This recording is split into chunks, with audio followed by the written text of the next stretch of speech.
Writer Subhash सागर channel में आपका स्वागत है। यदि हमारे चैनल को आप सब्सक्राइब नहीं किए हैं तो जल्द ही सब्सक्राइब करें और लाइक कमेंट शेयर जरूर करें। अपना प्रश्न सवाल लिखवाने के लिए हमारे नंबर पर कांटेक्ट करें। मुखड़ा लड़का गाएगा। बाड़ू भेटाइल गोरी तू अकेला, चल न खेले हऊ वाला खेला। बाड़ू भेटाइल गोरी तू अकेला, चल न खेले हऊ वाला खेला। उठ चुसाव न तरसाव, उठ चुसाव न तरसाव, मन भर जाई तहरा के पाके। अब लड़की गाएगी। निहुरा के सूता के मारल भर में कभर लगा के, निहुरा के सूता के मारल भर में कभर लगा के। फर्स्ट अंतरा लड़का गाएगा। बाड़ू तू सुन रे ए हमर मुन रे, काहे तू इतना डरालू।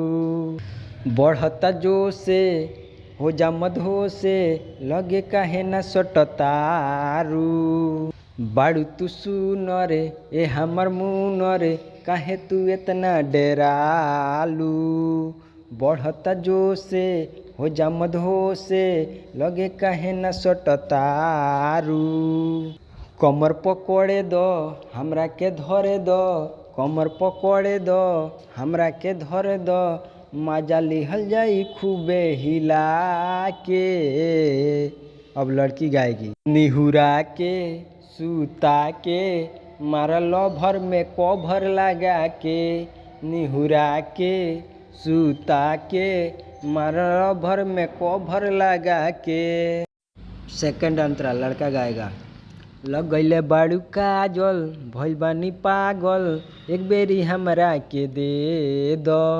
गहिर बा ढोरी तुहर कटोरी, एक बेरी पानी पिया दो।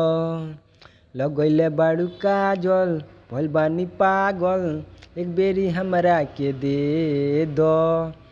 गहिर बा ढोरी तुहर कटोरी, एक बेरी पानी पिया दो।